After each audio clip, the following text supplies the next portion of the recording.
સંતને પારસની ઉપમા આપી છે, પણ એક પારસને પરસતા હથિયાર કેરું બની જાય એમ ગુરુજી આવા ગોતીએ. પારસ હોય ને ગમે અહીંયા અડાડો લોઢાને અહીંયા હોનું તરત થઈ જાય, એમાં વાર લાગે નહીં. આજ મેં અહીં પારસનો સપરસ કર્યો લોખંડ હારે, અને 6 મહિને જો હોનું થતું હોય ને તો સમજી લેવાનું કે પથ્થર છે, પારસમણી નથી. संत और पारस में बड़ो अंतरो जान, पारस लोहा को कंचन करे, संत करे आप समान. इना जेवो बनाई देशे. पारस तो कदाच लोटा ने होनो करे, पण संत इना जेवो बनाई देशे के हूं तू बे एक सी, तारामां मारामां फरक નથી. પણ શરત એક છે, આપણે અહીંયા સુધી પોગી નથી એકતા. એનું કારણ શું છે? માયાનો પડદો છે. આપણે આડે માયાનો પડદો છે, આ પડોળ છે. મોતિયો આવ્યો હોય ને તો બધું ડબલ ડબલ દેખાતું હોય તો આપણે મોતિયો ઉતરાવવો પડે કે નહીં? તરત ઉતરાવવા જાવી, અને મોતિયો પછી ઉતરાવવા ના જાવ તો અંદર ભેળવી જાય, આંખું ખલાસ થઈ જાય. તરત એની તકેદારી રાખવી છે. અને આ અજ્ઞાન રૂપી મોતિયો આવી ગયો છે આપણાને, ડબલ ડબલ બધું દેખાય છે ને ડબલ ડબલ. જ્યાં જોવી ત્યાં નોખ નોખ જોવી છે આપણાને. ગુરુ મહારાજે હજી ગુરુગમ દ્રષ્ટિ હરખી આપી નથી ને કે એક દેખાય, જ્યાં દેખું વા તું હી તું. તો પણ એક પારસ ને પરસતા હથિયાર કેરું બની જાય એમ. પછી ઈ ગમે એવું લોટું હોય, પારસ નો એક જ કાર્ય છે કે ગમે એ જાતનું લોટું હોય એને મારે હોનું બનાડવું. માયા પડદો મટાડીને મેળવે એક અલખ નિરંજન દેવ. આપણી આડે અને પરમાત્માની આડે પડદો છે માયાનો. હવે આ પડદો ક્યારે ખુલે? કોઈ સાચા સદગુરુના શરણે આ સાધક જાય, તન મન ધન આ સદગુરુને અર્પણ કરે. એ તન મન ધન અર્પણ કર્યું અને પછી જ્ઞાનમાંથી તલવાર બહાર કાઢી. એ તન મન ધન અર્પણ કરતા બાકી વધ્યો એ કોણ? પણ એક પારસ ને પરસતા હથિયાર કર્યું. તરત જ તન મન ધન અને શીશ ગુરુ મહારાજ ને અર્પણ કરી દીધું. હવે અર્પણ કરવા વાળો તું કોણ? नहीं पानी की पैदाश, नहीं इन श्वासा के शरीर, 5 तत्व के पार है वाका नाम कबीर. इस तो તરત અનુભવ કર્યો ને. જો નિરાંતની યુક્તિ છે. અને ઘણાને 6 અક્ષર આપ્યા, કોઈને 5 અક્ષર આપ્યા, કોઈને મંત્રો આપ્યા, કોઈને ધ્યાન આપ્યું, કોઈને કુંડળીઓ જગાડવાની આપી, કોઈને કે 4 વાગે ઉઠીને આ ધ્યાન કરજે. અને કઈક ઊંધા લઠ્ઠા પકડાયા છે ધર્મગુરુએ. અને આ જેવીનો પરમાણો છે. કઈક ને લાઈટો દેખાણી કે લાઈટે इसके सामने देखो शांति आ जाएगी. આમ આવે તો અમારા ઘરે લાઈટ આમ જો જ કરું છું. આમ આવડું લાલ ટંકતું હોય ને આમ નાખેલું હોય ને આમ ખુરશી બેહારીને જોઈ જ કરવાનું. આ બધા લોલીપોપ પકડાયા છે ધર્મના નામે. અને સદગુરુ આ બધા લોલીપોપ કાઢે છે કે તને એક જ રાતમાં તારી ઓળખ કરાવી દઉં, પણ શરત આ રહી છે તન મન ધન અને શીશ આપ. જો તરત તારી ઓળખ ના કરાવું તો કેજે. હવે ઈ જે વાહે વધ્યો એને જાપમાં ના આવે ને અજંપામાં ના આવે. એ બે ટૂંકા પડ્યા. જાપ અજંપા વો ઘર નાહી, ચંદ્ર સૂરજ માં પહોંચત નાહી. તો આવો તારું નિજ સ્વરૂપ છે. નિજ કેતા પોતાનું, બીજાનું નહીં. અને સદગુરુ જે જ્ઞાન આપે છે એ સ્વયંનું જ્ઞાન આપે છે. ઉધાર જ્ઞાન શાસ્ત્રોનું આપતા નથી. સદગુરુ કોઈની કથાયું ના કરે. ભાગવત અને રામાયણ ની ભલામણા વેદ થકે, વાણી થકે, થકે શંકર ને શેષ. ગીતા કો જા ગમ નહીં વા મેરે સદગુરુ કા ઉપદેશ. સદગુરુ કોઈની ભાગવત ની કથાયું ના કરે, ગીતાનું જ્ઞાન ના આપે, રામાયણ નું ના આપે, વેદોનું ના આપે, વેદાંત નું ના આપે. એને સ્વયંનું જ્ઞાન આપે છે. એ લખાય એવો નથી, અલખનું જ્ઞાન આપે છે. માયા પડદો મટાડીને મેળવે અલખ નિરીજન દેવ. અલખનું જ્ઞાન આપે છે. અલખ કોઈ દી લખવામાં ના આવે. અલખનું કોઈ દી પુસ્તક નથી. અલખનું કોઈ દી મંદિર નથી. પુસ્તકે ટૂંકા પડે છે. અહીં 4 વેદે ટૂંકા પડ્યા. 4 વેદ લખ્યા કે ને પંડિત હોય ને પુરોહિત હોય. મેન તમે નથી લખ્યા. આ લખવા વાળા ઈ છે. અને એમાં એમના વેપાર હાલતા હતા. અને 4 વેદ, 18 પુરાણ, 6 શાસ્ત્રો, આ બધા પંડિતોએ એવા ગપ્પા અંદર માર્યા છે ને, ના પૂછો વાત. અને એવા એવા બ્રાહ્મણોએ એવી પાર્લામેન્ટ કાશીમાં ભરાતી હતી ને, આજ સંત રોહિદાસ બાપુની જન્મ જયંતિ છે. અને એ કાશીની અંદર રોહિદાસ બાપા ચામડાનું કામ કરતા. મરેલ ઢોર કોઈનું હોય ટેડીને લાવવું, એના ચામડા ઉતારીને એના સાધન બનાવીને ગામમાં વેચવા. અને એને સદગુરુ મળી ગયા હતા, કબીર સાહેબ જેવા સાચા સંત. અને રોહિદાસ બાપુ બધાને જ્ઞાન આપવા માંડ્યા. એમાં રજપૂતાણી રાજાની દીકરી મીરાને બોધ આપ્યો.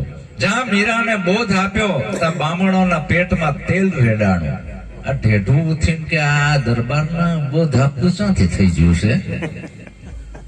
હા, બામણોને તેલ રેડાણું કે દરબારોના ગુરુ તો અમે જી. આ દરબારોમાં કેમ બોધ આપવા માંડ્યો? રોહિદાસ ચમાર જેમ ફરિયાદ કરી રાજાને, કાશીના રાજાને, કે આ રોહિદાસ ને કયો એ જાતનો ચમાર છે અને આ દરબારોને જ્ઞાન કેમ આપવા માંડ્યો છે, ઉપદેશ. રોહિદાસ ને બોલાયા કચેરીમાં, ઉભા રાખ્યા કઠેડામાં. એ રોહિદાસ બાપા, તમે આ મીરાને કેમ જ્ઞાન આપ્યું? દરબારોમાં કેમ આ બોધ આપવા જાવ છો? રોહિદાસ બાપુએ શું કીધું ખબર છે? કે હું ક્યાંય ઠેલા લઈને બોધ આપવા નથી જતો, લેવા આવીને મારે દેવો નહીં. જે લેવા આવે છે દેવો નહીં. હું ક્યાંય વેપાર કરવા નથી ગયો, લ્યો બોધ થાવ મારા જેલા, હું મારો ઘર ભલું મારો ધંધો ભલો. રાજાએ કીધું કે હે પંડિતો, હે પુરોહિતો, રોહિદાસ ક્યાંય બોધ આપવા જતા નથી, પણ એના ઘરે આવે એને તો આપે જ ને. સરોવર તરોવર સંતજન ચોથા બરસત મેં, પરમાર્થના કારણે ચારો દરિયા દે. સરોવર કોઈ દી ના પાડે નહીં કે આમાં પાણી ના પીતો. એ ગાય પીવે, ભેંસ પીવે, કૂતરા પીવે કે વાઘ પીવે, એ કોઈને ના પાડતો નથી. એમ સંતની એક આવી પરાકાષ્ઠા છે. એની દ્રષ્ટિમાં ધર્મના વાડા નથી, નાત જાતના વાડા નથી. અને મીરાએ ઘણા ગુરુ ચેક કર્યા, મોટા મોટા મંડલેશ્વરો, પણ એમાં એને કઈ હારાવાટ ના લાગી, કારણ કે બધાની દ્રષ્ટિ ખરાબ હતી.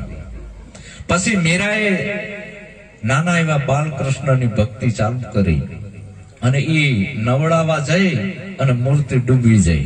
મૂર્તિ જેવી ડૂબી જાય એવી મીરા રોવા માંડી, મારો ભગવાન ડૂબી ગયો. રોહિદાસ બાપુ ચામડા ધોવા આયા હતા, એ કે મંત્રોચ્ચાર કરવા નતા આયા વેદોના. અને મીરાને કીધું કે મીરા કેમ રોવેશ? કે ભગવાન ડૂબી ગયો. કે આવો તારો કેવો ભગવાન હતો? કે ભગવાન ડૂબી ગયો. પથ્થરનો હતો, માટીનો હતો, હોનાનો, ચાંદીનો, શેનો? મીરાએ પથ્થર બતાવ્યો. રોહિદાસે પથ્થર ઉપાડ્યો. જોજે મીરા, આ પથ્થર મૂકું છું પાણીમાં. જેવો પથ્થર પાણીમાં મૂક્યો એવો તળિયે બેહી ગયો. જો મીરા, જે પોતે ડૂબે એ બીજાને શું તારે? ભગવાન કોઈથી ડૂબે નહીં. જે પોતે ડૂબે એ બીજાને શું તારે? તો કે સાચો ભગવાન કયો કે કોઈ દી જન્મે નહીં, મરે નહીં, એવું ભગવાન તને બતાવું. તારા ઘટમાં છે, બહાર ક્યાંય નથી, પણ તને ખબર નથી. અને એ મીરાને ઉપદેશ આપ્યો, મીરાને રંગ લાગી ગયો. લોક લાજ મૂકી દીધી મીરાએ. હજી આપણે લોક લાજ મૂકી નથી એકતા ભક્તિની અંદર. હજી તો અમુક જગ્યાએ નોખા રહોડા પણ કરે છે ભગત થયા હોય તો.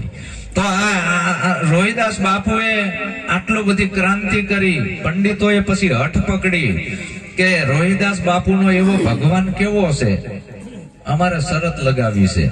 સરયુના કિનારે, ગંગા કિનારે આવો રોહિદાસ બાપા, અમારે પરીક્ષા કરવી છે, તમારો ભગવાન મોટો કમારો. અને જ્યાં ગંગા કિનારે, અને બ્રાહ્મણો અને પંડિતોનો ભગવાન તો મોટો શાલિગ્રામ હતો, 2-3 કિલોનો. ઈ લઈને આવેલા ઉપાડીને. અને રોહિદાસ બાપુ તો ખાલી હાથે જ્યા હતા. હે પંડિતો, બોલો કે રોહિદાસ, તારો ભગવાન પાણીમાં નાખ, ડૂબે છે કે નહીં? પછી અમે અમારો નાખવી. રોહિદાસ બાપા કે શરત મેં નથી લગાડી, શરત તમે લગાવી છે. પેલો તમારો ભગવાન નાખો પાણીમાં. બ્રાહ્મણોએ એમનો ભગવાન નાખ્યો, શાલિગ્રામ આવડો મોટો હતો. ઠબ દઈને તળિયે બેહી ગયો. બ્રાહ્મણોના ભૂંડા મોઢા થઈ ગયા કે જવાબ શું દેવો? હે રોહિદાસ, હવે તારો ભગવાન તો નાખ. રોહિદાસ બાપા કે મારો ભગવાન માટીનો નથી, પથ્થરનો નથી, અને મારી જે ગંગા છે આવી પાણીની નથી. જ્ઞાન રૂપી ગંગા છે મારી, એના પર સત્ય રૂપી શાલિગ્રામ તરી રહ્યો છે. જો તરે છે કે નહીં? જ્ઞાન રૂપી ગંગામાં સત્યરૂપી શાલિગ્રામ તરી રહ્યો છે. અને રોહિદાસની જય બોલાણી, રોહિદાસની જય બોલાણી પંડિતોની હાર થઈને શરત એવી કરી હતી કે જે હારી જાય ને એને ટકો કરવાનો, એને ટકો કરવાનો, અને જે જીતી જાય એને હામિયા કરવાના અને બિરુદ આપવાનું કે આ મોટા સંત છે, વાગતા ઢોલે. આવી શરત હતી. તો હવે પંડિતોને ટકા તો કરાવવા પડે. હવે આખા ટકા કરાવે તો મુસલમાન બની જાય, સોટલી તો રાખવી જ પડે. હવે રાજાને કીધું કે રાજા અમે જો આખા ટકા કરાવશું તો મુસલમાનમાં ગણાશું. હવે કરવું શું? એ કે મારે નહીં, હવે રોહિદાસને જોવાનું. રોહિદાસની શરત હતી, જાઓ એના પગમાં પડો. બધા પંડિતો આવીને રોહિદાસના પગે લાગવા માંડ્યા કે બાપુ કાંઈક કરો, અમારી ભૂલ થઈ જશે, આખા ટકા ના કરાવરાવશો, આટલીક સોટલીક રાખવા દો ને. એન્ટીના હજી નડે છે કે આટલીક સોટલી રાખવા દો, અમે તમને બિરુદ આપીશું સંત શિરોમણીનું. કયું? સંત શિરોમણીનું. ભગવાન ઓસો રજનીશે એવું કીધું છે. ભારતનું આકાશ સિતારોથી ભરપૂર છે. એમ ભારત છે આખું સંતોની ભૂમિકા છે. એમ ભારતનો આકાશ સિતારોથી ભરપૂર છે. એમાં ધ્રુવનો તારો મહાન છે. એવી રીતે સંત રોહિદાસને હું ધ્રુવનો તારો કહું છું કે જેને પંડિતોને પણ હરાઈ દીધા છે. અને આ પંડિતોની હાર થઈ, આટલી સોટલી રાખવા દીધી અને સંત શિરોમણીનું બિરુદ આપ્યું પંડિતોએ, પુરોહિતોએ. જો આવી ક્રાંતિ આપણા સંતોએ કરી છે, નિરાત સ્વામીએ પણ આવી જ કરી છે, તો આપણે નિરાતના બાળકો છે. આપણામાં ખુમારી આવી જોઈએ કે નહીં? જો સત્યની મંજિલે પહોંચવું હોય તો આડું આવતું અસત્ય બાદ કરવું પડશે. તરત અલખની ઓળખ થાય. અલખનું કોઈ મંદિર નથી, અલખની કોઈ મૂર્તિ નથી. અલખ વાણીમાં ના આવે, વાણીમાં આવે બધું વણસી જ આવે. નિરાત બાપુ કે છે નિર્વાણી પદ હાચું, નામ રૂપ ને ગુણથી ન્યારું, એ જાહેર પદ ને હું જાચું. રામ નામ તું રાખ હૃદયમાં, કાઢ કલ્પના બધી કાચી. આદિ અંત અને આ મધ્યમાં બોલે એ વસ્તુ છે સાચી. આ મધ્યમાં બોલી રહી છે એ વસ્તુ છે સાચી. આ માઈકે નથી બોલતો ને હું નથી બોલતો. આ તો વ્યામ છે. ડેડ બોડીને બોલવી જોઈએ કે નહીં? અને માઇક બોલતું હોય તો બોલવું જોઈએ. લ્યો બોલતું નથી તો આ બોલે છે ક્યાંથી? ઉન ઘર કી કોઈ શાન સમજાવો, કહો ને આ બ્રહ્મ કહા સે આયા. કાયા છોડ ચલ જાવે હંસા, કહો જીવ કહા સમાયા. બ્રહ્મ ક્યાંથી આવ્યો? બ્રહ્મ એટલે શબ્દ થાય, બીજું કઈ ના થાય. બ્રહ્મ એટલે ભગવાન નહીં, પરમાત્મા નહીં. આ શબ્દ ક્યાંથી આવ્યો? શબ્દની ઉત્પત્તિ ક્યાં થઈ? હમણાં કઈ કેવું બોલતા હતા મહાપુરુષો કે શબ્દ ક્યાંથી ઉઠ્યો ને ક્યાંથી આવ્યો ને ક્યાં જીયો ને. શબ્દ એટલે બ્રહ્મ. તો એ શબ્દ ઉઠ્યો ક્યાંથી? શબ્દ બન્યો શેનાથી? અને શબ્દ જાય છે ક્યાં? તો એ શબ્દ બ્રહ્મ શબ્દ, એ શબ્દ ક્યાં બન્યો? ઓહમ ને સોહમ બે એક થાય ત્યારે બ્રહ્મ શબ્દ બને છે. ઓહમ અને સોહમ શબ્દ નાભીથી ઉલટે સુન શિખર ગઢ જાય રે સુહાગીલાલ. આ અવસરમાં જેને સદગુરુ સેવ્યા વસ્તુ આ દેહમાં બતાવી. ઓહમ ને સોહમ શ્વાસ અને ઉશ્વાસ બે એક થાય ત્યારે શબ્દ બને છે. અને શબ્દ છે એ આખા બ્રહ્માંડમાં ફેલાઈ જાય છે. મારો શબ્દ આખા વિશ્વમાં ફેલાઈ ગયો, આખા બ્રહ્માંડમાં. મારા શબ્દમાં આવડી તાકાત છે તો હું તો શબ્દનો કરતા છું. શબ્દ છે એ તો મારાથી છે. બ્રહ્મ બ્રહ્મ શું કરો છો? હું બ્રહ્મ છે, એ મારો દીકરો છે. હું બ્રહ્મનો બાપ છું. બ્રહ્મે નહીં, પાર બ્રહ્મે નહીં, પાર બ્રહ્મ છે. હે પારા, પાર બ્રહ્મે જવા દો એ નથી જોતું. એનાથી ને હું પાર જોગી અલખ નાદી પાર બ્રહ્મ છે. હે પારા, નામ રૂપ ગુણ નહીં હમારે, કભી ન ધરું મેં અવતારા. આવ્યું રહસ્ય આ નિરાંતની વાત છે. અને આવો કોઈ સદગુરુ મળે તો આ જોગ મિલાઈ આપે. જોગી એટલે જેનો જોગ મળી ગયો. વિજોગી એટલે ગોતે છે. બાવાને જોગી ના કહેવાય. જોગ મળી ગયો. દાઢીઓ વધારે ને ગિરનારમાં કેટલાય આ શિવરાતનો મેળો આવ્યો, સમજ્યા? ગાંજા પીપીને પડ્યા હશે વિજોગી. અને જોગી છે એનો જોગ મળી ગયો. ગુરુ અને શિષ્યની એકતા થઈ જઈ. પણ આવો સદગુરુ મળે તો, પણ સદગુરુ જ રામાપીરના પાઠ કરે ને તો તમને ચાહી બીજો સાચો પાઠ આવે. રામોપીર કહેશે આ કોળી આવે કોળી જાવે, આ કોળી આ સર્વેના ઘટમાં સમાવે. જે કોઈ કરે આ કોળીની આસ થાય એનું અમરાપરમાં વાસ. ચેતન ઘોડા ચેતન પલાણ ઉપર બેઠા અલગ દિવાણ, હાથ પુસ્તક મુખ પુરાણ દેજો સંતો આ કોળીના ફરમાન. 32 જોત ને 33 જોતના પાઠની વાત રામાપીરે કરી જ નથી, ભડકા કરવાનું કીધું જ નથી. રામાપીરે આ જ વાત કરી છે. તો આર્ય મંડાણા એમાં આવક હારી છે. નિરાત વાળા હવે રામાપીરના પાઠ પૂરો માંડ્યા, એમાં પૈસા સાચા મળે છે અને આમને અંધશ્રદ્ધામાં રાખવા માંડો. દીવા કરો એટલે 100 રૂપિયા મેળવા માંડે બધા. હાલો પાટે પગે લાગવા.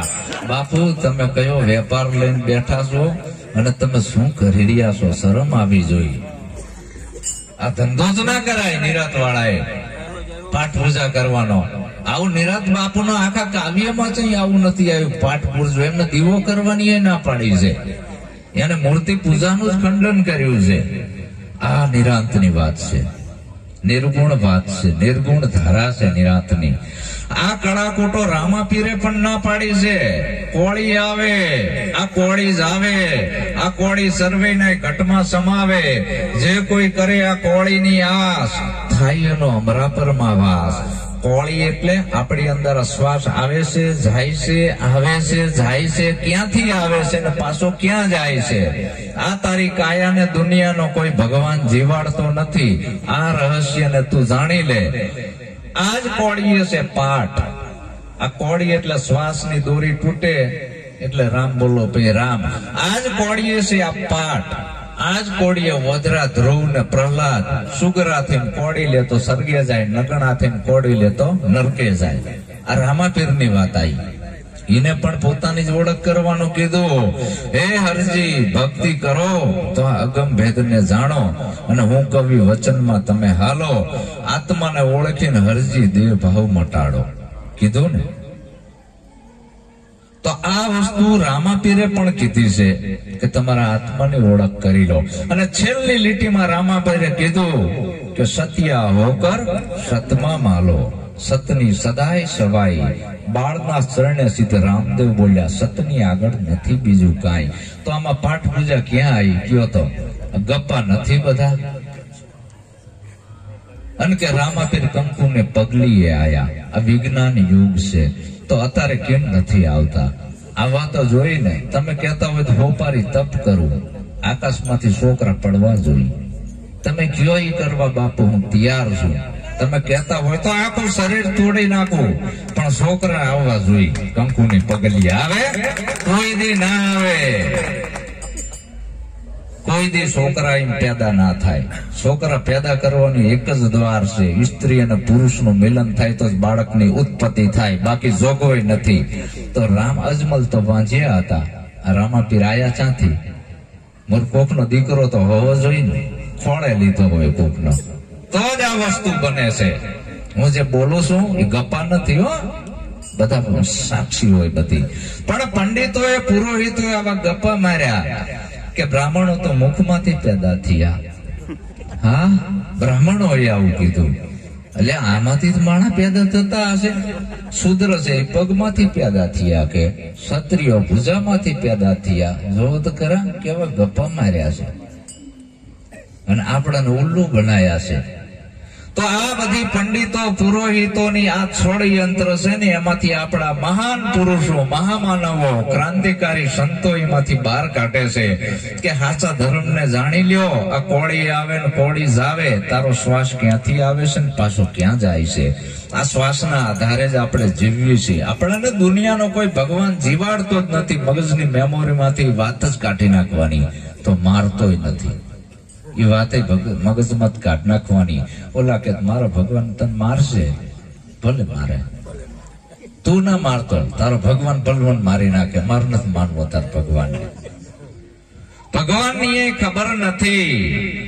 આપણો આ દેશ પ્રકૃતિનો પૂજક આ દેશ હતો અને અલગ ધણીનો આરાધ કરતો હતો. પ્રકૃતિ કુદરતની બનાવેલ, આપણી નહીં.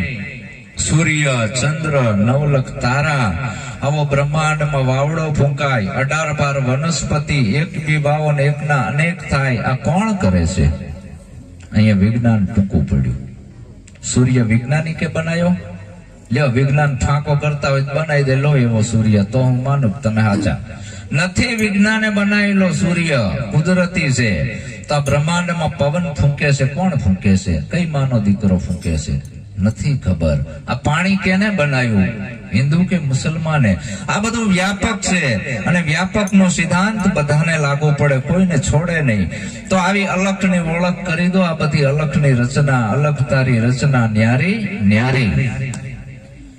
તો સદગુરુ આવો હોવો જોઈએ. બીજી સદગુરુને ઉપમા શેની આપી છે?